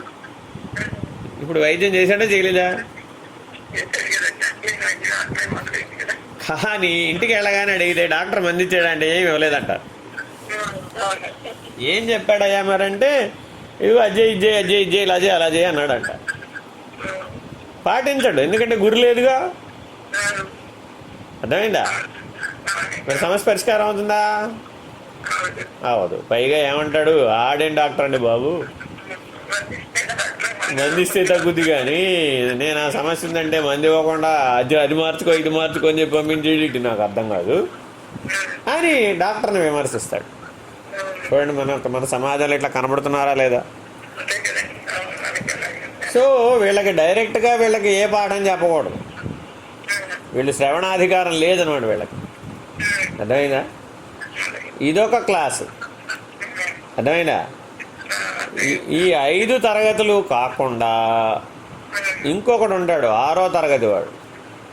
వాడెవడయ్యా అంటే సాధన సిద్ధించే వరకు నేను వదిలిపెట్టాడు. అర్థమైందా? వాడు ఎటువంటి వాడంటే సాధన సిద్ధించే వరకు నేను వదిలిపెట్టాడు. ఎక్కడున్నా పరిగెట్టుకు వచ్చేస్తాడు, వచ్చి నీ దగ్గరే సెటిల్ అయిపోతాడు.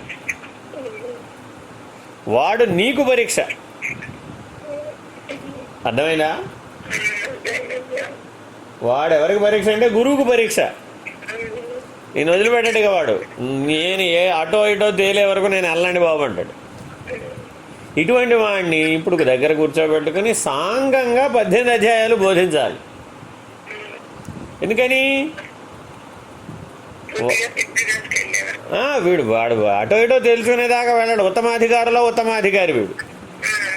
అర్థమైందా? వీడు దేన్నైనా త్యజించగలడు, దేన్నైనా నేర్చుకోగలడు, ఏ సాధనైనా చేయగలడు, ఏ సిద్ధినైనా పొందగలడు, దేన్నైనా అధిగమించగలడు. అంటే ఉత్తమోత్తమాధికారి వీడు. అర్థమైందా? ఇలాంటి వాళ్ళు ఉంటారు. ఇప్పుడు వీడిని ఏం చేయాలంటే శ్రద్ధగా పక్కన కూర్చోబెట్టుకుని వాడి చేతే ఒక్కొక్కటి చదివించి వాడికి విషయం అర్థమయ్యేది చెప్పాలి. వాడికి ఏం తెలుసో మొట్టమొదటి చెప్పించాలి. చెప్పించిన తర్వాత సరి చేయాలి, వాడిని సూచన చేస్తూ సరి చేయాలి. అంటే 1 to 100 మనమే చెప్పకూడదు, వాడిని బాగా ఇన్వాల్వ్ చేయాలన్నమాట.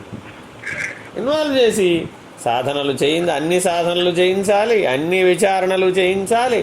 వాడు విచారణ వాడు చేస్తూ ఉండగా ఎక్కడెక్కడ దోషాలుంటే వాడిని సరి చేయాలి. వీడు ఈ క్లాసు వాడు అనమాట. వాడు రోజుకి 20 గంటలు నువ్వు సాధన చేయమన్నా చేస్తాడు, 24 గంటలు చేయమన్నా చేస్తాడు. అంత పట్టుదల కలిగిన వాడు అనమాట వీడు. అర్థమైందా? ఇలాంటి వాళ్ళు కూడా ఉంటారు. అర్థమైందా? ఇహ లాస్ట్ క్లాస్ వాడెవడయ్యా అంటే నువ్వు సూచన చేస్తే తెలుసుకోగలిగిన వాడు. వీళ్ళు చాలా అరుదుగా ఉంటారు, అసలు ఉండరు. సూచన చేస్తే తెలుసుకోగలిగిన సామర్థ్యం ఉన్నవాడు 10 లక్షల మందికి ఒకడు కూడా ఉన్నాడు. అంత అరుదుగా ఉంటాడు అనమాట. వీడేంటంటే నువ్వు ఒక్కటి చెప్తే చాలు, ఒక లక్షణం చెప్తే చాలు, అయిపోతుంది. ఆ గ్రంథం అంతా వాడు తెలుసుకోగలుగుతాడు. అసలు 18 అధ్యాయాలు చెప్పక్కర్లే వీడికి. ఎక్కడో దానికి వాడికి కావాల్సినటువంటి ప్రాణప్రదమైన ఒక్క అంశాన్ని కనుక మనం చెప్తే వాడు మొత్తం గ్రంథాన్ని వాడు అన్వయం చేసేసుకుని తెలుసుకుని దాటేసేయగలుగుతాడు. నువ్వేం బోధించక్కర్లేదు అసలు. వీడెవడు? వీడినేమంటారు? పండిపోయాడు ఆల్రెడీ. చిట్ట చివరి దెబ్బ ఒకటే పడాలంతే. గురువు చేతిలో చిట్ట చివరి దెబ్బ ఒకటి పడితే అయిపోతుంది వాడి పని. వాడు ఆల్రెడీ పండిపోయాడు, కానీ ఆ కీలకమైన కిటుకొక్కటి తెలియదు వాడికి, అంతే. వాడు అడిగిన కిటుకొక్కటి చెప్తే ఫినిష్డ్, వాడు అల్లేసుకుంటాడు అంతా, వాడికి తెలిసిపోతుంది అంతా.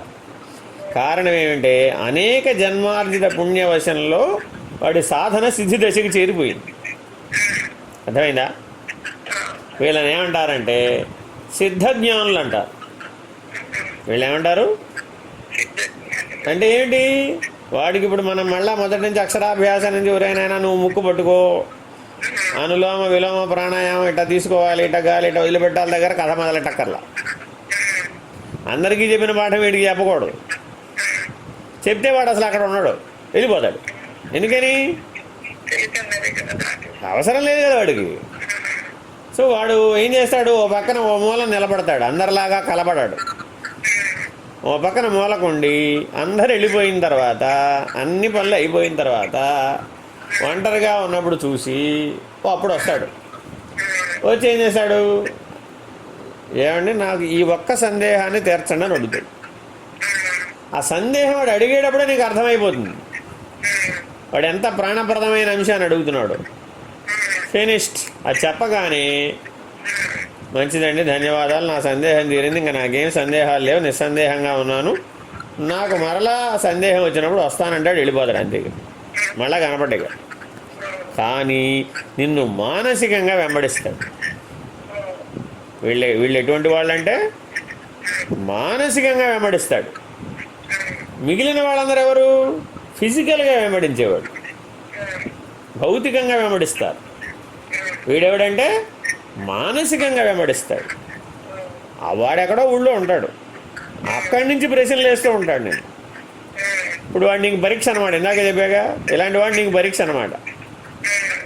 ఈ చివరి క్లాసులో వాళ్ళందరూ గురువుకు పరీక్ష. అక్కడి నుంచి అడుగుతాడు, నువ్వు సమర్థుడవి అయితే ఇక్కడి నుంచి చెప్తే వాడి సందేహం తీరాలి. అట్లా అయితేనే ఒప్పుకుంటాడు, లేకపోతే ఒప్పుకోడు. నువ్వేం చేస్తావు? నీకంత బలం ఉండాలిగా మరి. ఇప్పుడు ఎవడో ఎక్కడి నుంచో పిలిస్తే పలకగలిగేటంత కెపాసిటీ నీ దగ్గర ఉండాలి. ఎవడో ఎక్కడి నుంచో వాడు మెలకువలో అడిగాడో, కలలో అడిగాడో, నిద్రలో అడిగాడో అక్కడి నుంచి. వాగ్రూపంలో చెప్పడానికి లేదు, ఇంద్రియాలను ఉపయోగించి తెలియజేయడానికి వీలు లేదు. కానీ ఇక్కడ సంకల్పిస్తే వాడి సందేహం అక్కడ తీరాలి. మరి అలాంటి వాళ్ళు కూడా ఉన్నారు, అలాంటి గురువులు కూడా ఉన్నారు భారతదేశంలో, ఇలాంటి శిష్యులు కూడా ఉన్నారు. మరి వీళ్ళెవరు? మోస్ట్ కెపాసిటేటెడ్ అనమాట. అర్థమైందా? వాళ్ళ కెపాసిటీ అంతా ఇంత అని చెప్పలేవు నువ్వు. వాడికి ఏ పని అప్పచెప్పినా సృష్టిలో ఏదైనా సాధించేయగలడు వాడు. ఎందుకని? He knows everything. వాడికి స్పూన్ ఫీడింగ్ అవసరంలా. లక్ష్యం ఒకటికి చెప్తే చాలు, అంతే. సూచిస్తే చాలు, అంతే. అది కూడా సంకల్ప రూపంలో సూచిస్తే చాలు. చూడండి మరి ఎంతటి కెపాసిటీ ఉన్నవాడు. విశ్వంలో ప్రకృతిలో వాడికి ఎదురే లేదు, వాడు ఏదైనా సాధించగలడు. మరి ఇలాంటి వాళ్ళు కూడా వస్తారు శిష్యులు. మరి వీళ్ళకి కూడా భగవద్గీతే. అర్థమైందా? ఇప్పుడు వీడికి మళ్ళా కూర్చోబెట్టి ఏమండి బాబు నీ కర్మయోగం చెప్తాను అనకూడదు. వీడికి మోక్ష సన్యాస యోగం ఒక్కటే చెప్పాలి, ఇంకేం చెప్పకూడదు. అర్థమైందా? ఈ తరగతి వాళ్ళు కూడా ఉంటారు. ఇంకా ఆఖరి తరగతి వాడు ఉన్నాడు, వాడు ఆల్రెడీ పండిపోయాడు. వాడికి మోక్ష సన్యాస యోగం కూడా చెప్పక్కర్లా. వాడికి ఆల్రెడీ మొత్తం అంతా వాడు కంప్లీట్ చేసి, జీర్ణం చేసుకుని, స్వాధీనపరుచుకుని, సాధన చేసి, సిద్ధి పొంది, జ్ఞానాన్ని కూడా పొందేసాడు. పొందిన జ్ఞానంలోంచి విడిపించమని నడవడానికి వచ్చాడు. వాళ్ళు ఎవరంటే పొందిన జ్ఞానంలో నుంచి విడిపించమని వచ్చారు. వీడు 8వ రకం. ఈ 8వ రకం వాడు, వీడు జ్ఞానం పొందడానికి రాల నీ దగ్గరికి. ఎరుక నుంచి విడిపించమని వచ్చాడు. జ్ఞానం అనే ఎరుకలోంచి నన్ను విడిపించవయ్యా అని అంటున్నాడు. ఇప్పుడు మరి వీడికి ఎలా చెప్తావు?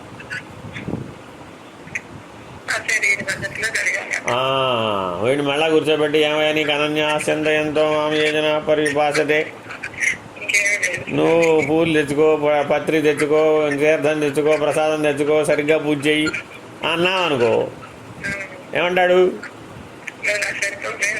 పత్రం పుష్పం ఫలంతో యోమే భక్త్యా ప్రయచ్చతి అన్నావు అనుకో, అబ్బో కష్టం అన్నమాట వీడితో. ఎందుకని? వాడికి చూస్తేనే అర్థమైపోతుంది వాడికి నీ కెపాసిటీ ఏంటో. అంతకుముందు వాడికేమో చేస్తేనే అర్థమవుతుంది, వీడు నిన్ను చూడగానే నీ కెపాసిటీ వాడికి అర్థమైపోతుంది. అసలు నేను ఆశ్రయించాలా వద్దా వాడికి అర్థమైపోతుంది. సో వీడు గురువుతో సమానమైనటువంటి వాడు అనమాట. అంటే వీళ్ళు గురు శిష్య ఐక్యతా సిద్ధికి అధికారిత్వాన్ని కలిగిన వాడు. వీడు చివరి మెట్లో ఉన్నాడు అనమాట వీడు. సో వీడు ఎటువంటి గురువులు వెతికాడు ఇప్పుడు? ఉద్ధవుడు ఇలా వెతికాడు. అర్థమైందా? అందుకని పరమాత్మ ఉద్ధవుడికి చెప్పిన గీత వేరు, అర్జునుడికి చెప్పిన గీత వేరు. ఎందుకు వేరండి అంటే ఉద్ధవుడు తపస్వి, జ్ఞాని, సిద్ధుడు, చిన్నప్పటి నుంచి సిద్ధుడు, బాల్యం నుంచి కృష్ణుడితో సమానంగా చదువుకున్నాడు. సందీపని మహర్షి దగ్గర పరిపూర్ణ బోధ ఇద్దరూ పొందారు. అయితే కృష్ణుడి యొక్క ప్రణాళిక వేరు, ఉద్ధవుడు ప్రణాళిక వేరు. ఉద్ధవుడు హాయిగా ముక్కు మూసుకుని తప్ప చేసుకున్నాడు. ఈయనేమో అంతా ప్రపంచాన్ని ఉద్ధరించాడు ఈయన. మరి ఇద్దరు జ్ఞానులే, కానీ ఇద్దరు ప్రణాళికలు వేరే. ఉద్ధవుడు జీవన్ముక్తుడు, చిట్ట చివరి మాట కోసం వచ్చాడు ఈయన దగ్గరికి. ఆ చిట్ట చివరి మాట చెప్పి పంపించాడు, అయిపోయింది. అర్థమైందా? అందుకని అచల సిద్ధాంతంలో పరిపూర్ణ బోధలో ఉద్ధవంచ కృష్ణంచ అని ఉద్ధవుని కూడా స్మరిస్తారు. యాజ్ఞావల్కంచ జనకంచ అలా వరుసగా స్మరించే వాళ్ళలో వీళ్ళు అనమాట. అర్థమైందా? కాబట్టి ఇట్లా 8 రకాలైనటువంటి శిష్యులు ఉంటారు. మనం ఇప్పుడు వచ్చిన వాళ్ళందరినీ ఇప్పుడు ఒకే పాఠం చెప్తే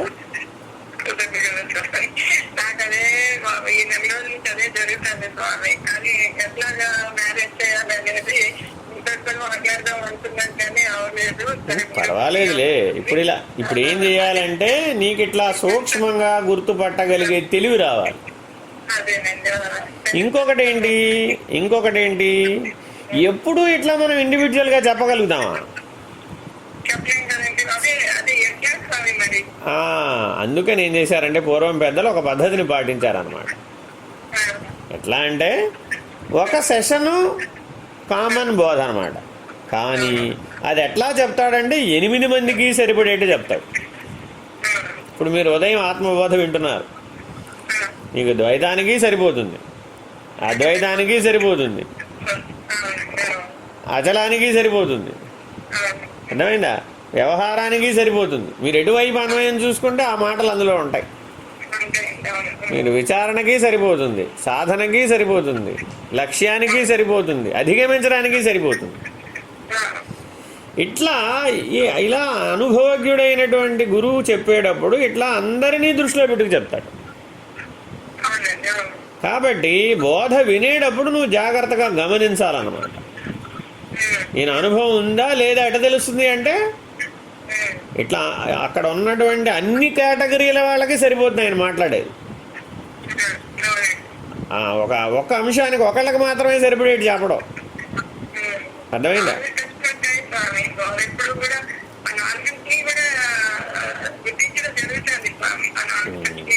అదే కామన్గా చెప్పేటప్పుడు నువ్వు ఇట్లా ఈ 8 రకాలైనటువంటి 8 విభాగాలు చెప్పాక ఇప్పుడు నీకు ఈ 8 విభాగాలు నీకు మనసులో బాగా స్థిరపడాలన్నమాట. వినేవాళ్లలో ఈ 8 రకాల వాళ్ళు ఉంటారని నీకు స్ఫురణలో ఉండాలి ఎప్పుడూ కూడా చెప్పేటప్పుడు. వాళ్ళు ఎందుకంటే కళ్ళు ఎదురకుండా లేరు కదా, మరి కళ్ళు ఎదురకుండా ఉంటే కనబడతారు, వాడి ఫేస్ ఫీలింగ్స్ తెలుస్తాయి, వాడు ఏమవుతున్నాడో ఏం తెలుసుకున్నాడా తెలుసుకోలేదా హావభావాల వల్ల అయినా తెలుస్తుంది. ఇప్పుడేమో మనకి దుర్భిణి యంత్రం తప్ప వేరేది లేదు. సో మరి దుర్భిణి యంత్రంలో వాళ్ళు కనపడరు, కనపడినా వినపడరు, వినపడితే కనపడరు. మరి ఇన్ని అడ్డంకులు ఉన్నాయి. అందుకని మనమే జాగ్రత్తగా ఆలోచించాలన్నమాట. మనం చెప్పేటటువంటిది ఇన్ని రకాల వాళ్ళకి సరిపడేటట్లుగా ఉండాలి. ఇంకా ఏం ఆలోచించాలంటే నువ్వు చెప్పినటువంటి ఆ బోధని బయట విశాల ప్రపంచంలో అందరికీ ఓపెన్గా ఇచ్చేసాం. అప్పుడు ఎంతమంది వింటారు?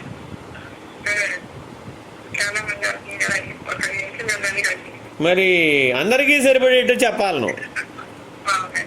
అప్పుడు ఎంత అనుభవం ఉండాలి? అర్థమైందా?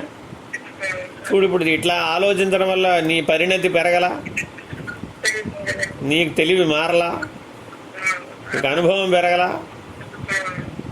అప్పుడు ఇలా నీకు తెలివి వచ్చిన తర్వాత అప్పుడు నీకు సాక్షి అంటే ఏమిటో నిజంగా తెలుస్తుంది. ఇప్పటి వరకు సాక్షి అని అనుకుంటున్నావు, కానీ ఆ సాక్షిగా ఉండి ఇంతమందిని మేనేజ్ చేయడం ఎట్లాగో తెలుస్తుంది, ఇంతమందిలో పరిణామకారకం ఎలా అవ్వాలో తెలుస్తుంది. ఇలా నువ్వు ఎప్పుడైతే ఈ పై స్థితిలో, పరమైనటువంటి స్థితిలో ఉండి బోధిస్తావో, అది విన్న వాళ్ళందరూ పరిణామం చెందుతూ ఉంటారు. ఏం చెప్తారు పైగా, అరే ఈయన నా కోసమే చెప్పాడండి బాబు,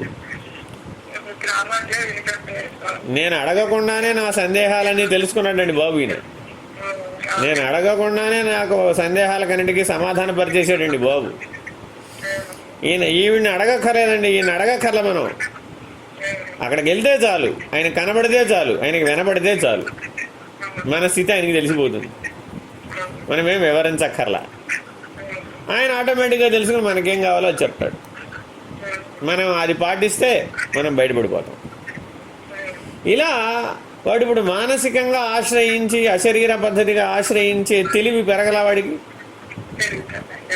అప్పుడేమైంది, ఆ సూక్ష్మమైన బుద్ధి వలన వాడు అంతకుముందు చెప్పిన సమస్యలన్నీ పరిష్కరించుకోగలుగుతాడు. వాడు ఇక వాడి నీ మీద ఆధారపడ్డాడు.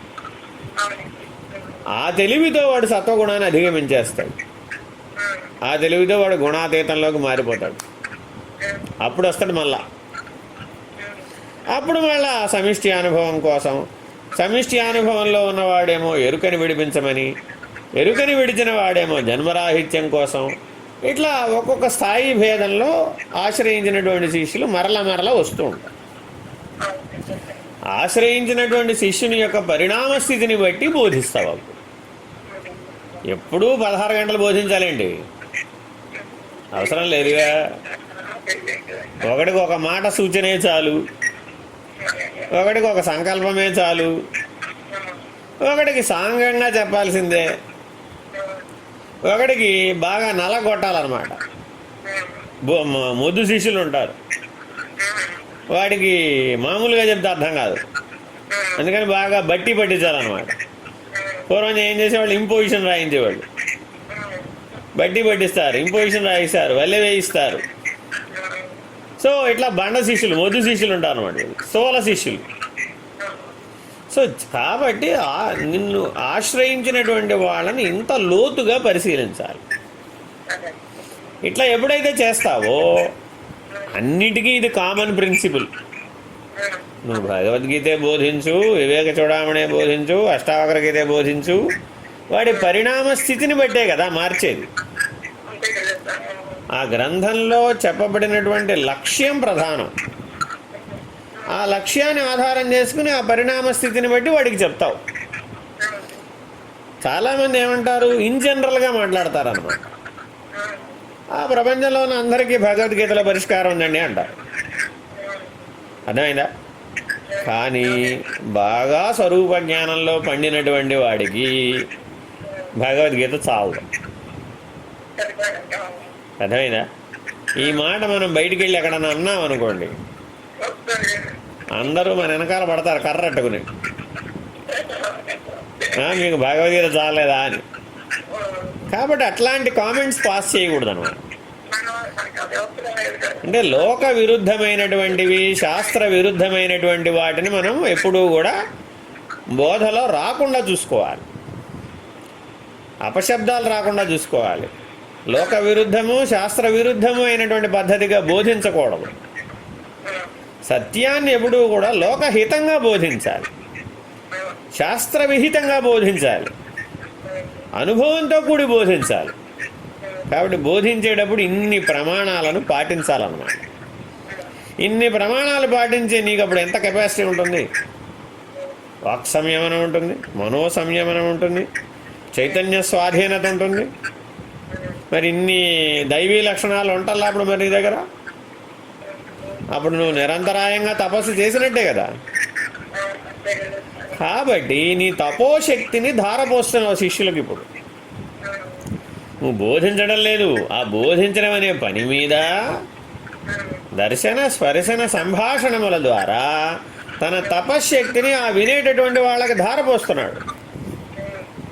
ఆ శక్తిని వాళ్ళలో ప్రవేశపెడుతున్నాడు, వాళ్ళ చైతన్యాన్ని మేల్కొలుపుతున్నాడు. చూడండి గురువు ఎంత కష్టపడతాడో. ఇంత లోతుగా పనిచేస్తాడు కాబట్టి శాశ్వతమైనటువంటి చైతన్య వికాసం, చైతన్య పరిణామం వచ్చేట్టు చేస్తాడు. వాడి అర్హతను బట్టి, అధికారిత్వాన్ని బట్టి కొంతమంది వెంటనే రావచ్చు, కొంతమందికి టైం పట్టవచ్చు. కానీ తాను చేసే ప్రయత్నంలో మాత్రం స్పష్టంగా, సహజంగా, పూర్ణంగా చేస్తాడు. ఏ బోధన మీరు స్వీకరించినా అది ఏ కౌశలంలో చూసినా, ఏ అంశంలోంచి చూసినా 100% పూర్ణంగా ఉంటుంది. అందరికీ సమన్వయపడుతుంది అందులో. అది అనుభవజ్ఞుడైనటువంటి గురువు అంటే. వశిష్ఠుడు శ్రీరామచంద్రమూర్తికి యోగ వాసిష్టం చెప్పాడు. చెప్పింది ఒకటికైనా? చూడండి, భూమండలం మీద 800 కోట్ల మంది మానవులు ఉంటే 800 కోట్ల మంది మానవులకి యోగ వాసిష్టంలో సమాధానం ఉంది. ఎంత గొప్పగా చెప్పాడండి బ్రహ్మజ్ఞాని అయిన వశిష్ఠ మహర్షి. పైగా ఎప్పుడు చెప్పాడు? ఏనాడో త్రేతాయుగంలో చెప్పాడు. ఇన్ని లక్షల సంవత్సరాల తర్వాత కూడా అదే యోగ వాసిష్టం ఈనాడు కూడా అందరినీ మేల్కొలుపుతుంది. చూడండి ఎంత గొప్ప జ్ఞానం, ఎంత గొప్ప గురువు అని చెప్పాలి ఇప్పుడు మనం ఆయన్ని. వశిష్ఠ మహర్షితో పోలిస్తే మనందరికీ ఏ స్థానం లభిస్తుంది?